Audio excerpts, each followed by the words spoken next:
What's up guys, Trey Lowell here with Lowell Productions, and today I want to talk mirrorless cameras versus DSLRs.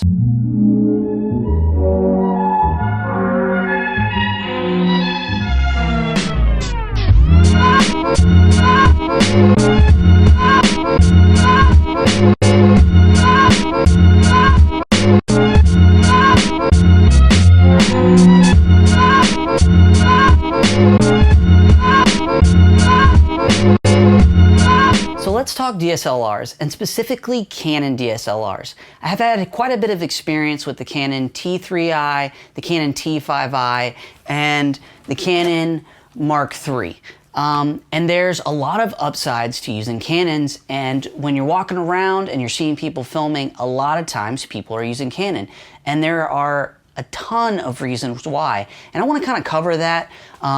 But we're going to start with price. And one thing that I will tell you about a lot of the Canon products, specifically the 5D, is it's going to get a little bit pricey, but the image quality that you get out of a Canon is incredible. The one thing that I will say is Canon by far has been my first love. It's the first cameras that I got my hands on, specifically a T3i, which I highly recommend for any of you guys out there that are just starting filming. A T3i, a 70D, 80D. Honestly, anything Canon is going to be great right out of the box. You're going to get a great video quality, you're going to get great photos, and it's going to be relatively easy to operate, and right out of the box, you know that you're getting something that's going to be high quality, which are huge pluses when it comes to cameras.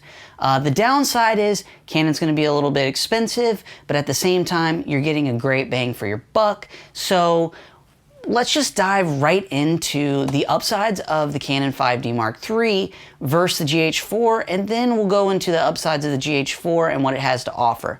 When we start with the 5D, the one thing that you have to take in consideration is it is going to be an expensive camera, but everybody loves the 5Ds. They're great for photos. The video right out of the box is amazing. You don't even really have to color correct. You can just go straight into portrait, landscape, standard mode, and honestly, it's just going to be a great picture quality. And at the end of the day, if you're just looking to get something out fast, Canon's going to be the way to go. Now that being said, let's go over some of the Canon settings that exist on the 5D. And I'm going to show you here real quick some of the menu settings, some of the different formats, the recording formats, the frames per second that you can use on the Canon 5D Mark III. So first, we start off with 1920 by 30 frames, which is great. It's at 1920 by 1080, so it's HD, it's high quality, right out of the box. It's going to look good on YouTube, it's going to look good pretty much anywhere that you put it online. Even if you want to maybe make something that's possibly even going to go on TV, plenty of people are doing it. You also have the 1920 by 1080 at 24 frames, which is going to be more cinematic. It's going to look great. You're going to have a little bit of motion blur, but the human eye is probably going to be more attracted to that than 30 frames. Sometimes movement at 30 frames per second can just get a little bit weird. But for sports and things like that, the 30 frames is going to be great. So the next thing that you're going to get is the ability to shoot at 60 frames per second. But here's the issue. It's going to be 1280 by 720. It's not going to be full HD 1920 by 1080. So there's a big downfall when it comes to shooting at a high frame rate on the Canons. And if you've watched any other reviews, that's probably the biggest knock on Canon, is you're just not getting a wide range of frame rates to shoot at, which when it comes down to it nowadays, a lot of people are shooting high speed, a lot of people are shooting a lot of frames per second, and it's great to have when you're trying to create like an emotional video and you're trying to just do some slow-mo. Honestly, just everything looks incredible in slow-mo. So it's one thing that I've been thoroughly disappointed with the 5D. But like I said, out of the box, the Canon's just going to be great. It looks great. And, you know, it's just a camera that I've fallen in love with. And, you know, I started with Canon, so I'm a little bit biased. That being said, the other thing that I find with the 5D that's amazing is, and 90% of people out there are using Canon for this reason and this reason only, is the photos that the Canons take are just beautiful. Compared to the GH4, the one thing I will say is I've been very surprised with the photos that come out of the GH4. When I look on the screen, sometimes I'm a little bit concerned of like what they're gonna look like, but I swear every time I put them into my computer, they just look amazing as well. But the 5D, for sure, the 7D, the 6D, full frame photos, full frame video. It does look incredible. So my whole point here is I absolutely love the 5Ds. I love just about anything Canon, but there's some huge downsides. One is going to be the cost of the cameras. The glass is super expensive, but the glass is amazing. I have an adapter for my GH4 that I tend to put the Canon glass on the GH4. But that being said, there's huge upsides to the Canons. But when it comes to video, Canon, you're a little bit behind. But if you're taking photos and you just are trying to enter the video market, the 5D obviously is a little bit pricey, but T3Is, 80Ds, 7D, 6D, T5Is, they're all incredible. And I've always been happy with Canon. So that is my take on the Canons.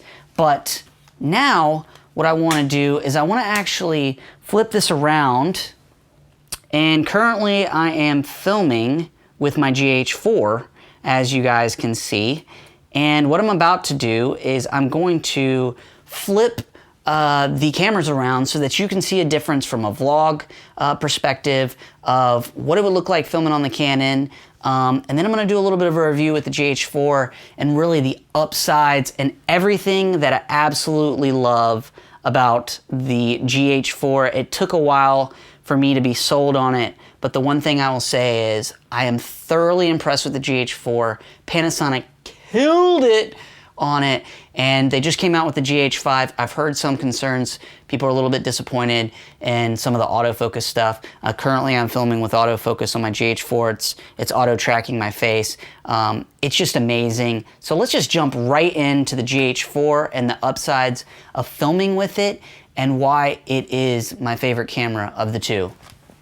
All right, guys, so here we are. We just got done talking about the Canon 5D Mark III and all the upsides that come with it. But let's be honest, what I'm super excited to talk about is really the GH4 and the upside to this camera and why I am 100% sold on this camera, and honestly, there's no going back. So, that being said, let's just start with right out front the one thing that is drastically different between the Canon and the GH4, and that is price. This little guy right here, all in about a year ago, $1,900. The camera that's filming me right now and that we just reviewed, about $3,000, even today. So $2,000, $3,000. Now, let's go ahead and jump into some of the features that this GH4 has that the 5D doesn't. So the one thing we're first going to start with is frame rates and all the different frame rates that the GH4 offers that the Canon 5D at $3,000 doesn't offer. So the first thing that we have is 30 frames per second in 4K. Okay, let's just be honest. Right there, that's just a game changer. One, the option of 4K, and two, at 30 frames per second. So the 5D will only shoot 1920 by 1080 at 24 frames and 30 frames. This little guy right here will shoot 4K at 30 frames. Amazing. Okay, let's just go ahead and go down the list of all the different options the GH4 has. You've got 4K at 24 frames per second. You've got 1920 by 1080 at 60 frames per second. Boom. Right there already is destroying the 5D. The 5D at 60 frames per second is only shooting 1280 by 720. Come on, let's be honest. This thing right here is already just crushing the 5D. Other options that it has, you've got the ability to shoot higher frame rates. So you can shoot 1920 by 1080 at 96 frames per second. And not only that, you've got variable frame rates. So if you don't want to shoot at 96 frames, you can come down to the set button. You can do 96 frames. You can do 90 frames. You can do 75, 60, 45, 34, 32, 30, 28, 26, 15, and 2. It just goes on, and everything is high def, which is incredible. Out of this little bitty guy right here. Amazing. Another thing that you're probably going to notice right off the bat is the flip out screen. Yay, when I'm vlogging, I can see myself. It's amazing. So right now, if I'm filming, I don't even know what the heck I'm filming with the 5D. GH4, I can always see what I'm doing. It's great. So it's something that Canon, I don't know why they don't do. Now they do have it on the T5Is, the 80Ds, but on the 5D, a $3,000 camera, come on, the least you can do is have a flip out screen. So Canon, shame on you. And most of the reviews you're gonna see on the Canon, the higher quality cameras, so the 1D, the 5Ds, even the Mark IV, they don't have it. So, you know, $2,000, you've got flip screens, everything like that. It's great. Touch screen, come on. Easy breezy. Other features that you're just going to see real quick, I mean, this guy is itty bitty, so you're saving space. It's amazing. The 5D is pretty bulky, you know, and sometimes after a full day of shooting, this is going to be a lot nicer on the arms than the 5D that's right in front of me right now. So there's a huge upside. Other things that are great with the GH4 are going to be some of the video settings that you can shoot in. My camera, I have log, which is awesome because that's what I'm going to be shooting, so I can color grade more, I can manipulate the picture. But the 5D, unfortunately, does not have it. I think you can go get C-Log, but you got to pay $100. Now let me be honest, you still have to pay $100 to get V-Log on the Panasonic GH4, but the 5D, you're going to have to do the same thing. Or you can get Magic Lantern, which is a royal pain in the hiney. It takes a little bit of time. But log on this, you've got Cine V, you've got Cine D, you've got custom settings, which they have on the 5D, so I'm not going to beat them up for that. But you can also shoot in monochrome, so you can shoot in black and white, which is great. And then, let's just be honest, the standard, vivid, portrait, all that stuff, that's going to be the same. But the thing that crushes it right out of the box is you got Cine D, you got Cine V, and then you got the ability to shoot in black and white, which is awesome. The other thing that we're going to address is the GH4 right out of the box has the ability to do time-lapse video, which is incredible. And here's the biggest kicker. You can literally do a time-lapse, hit one button, and internally, this camera is going to spit out a video time-lapse for you. It makes your life so easy. There's no post-production, there's no nothing. Literally, you're hitting a button, 2 minutes later, bam, time-lapse. You're already done. You can go into post-production and color correct it if you want, or straight out of the box, boom, there it is. So another win for Panasonic over Canon. Because for Canon, you're gonna have to go buy the adapter, all that boring, crazy, expensive stuff. And while the time-lapse is gonna look great, it's going to cost you a little bit more, and it's not included. GH4, it's included. Awesome.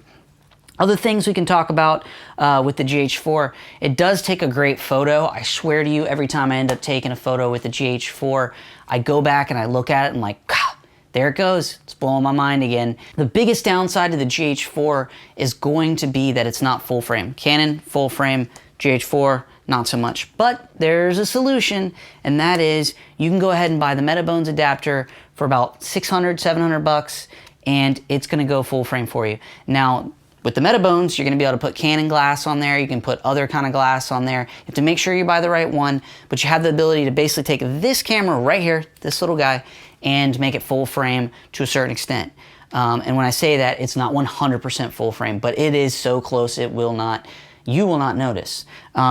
So basically $2,600, $2,700, you have the 5D, but with a ton of other features, and it's lighter, it's smaller, it's more compact.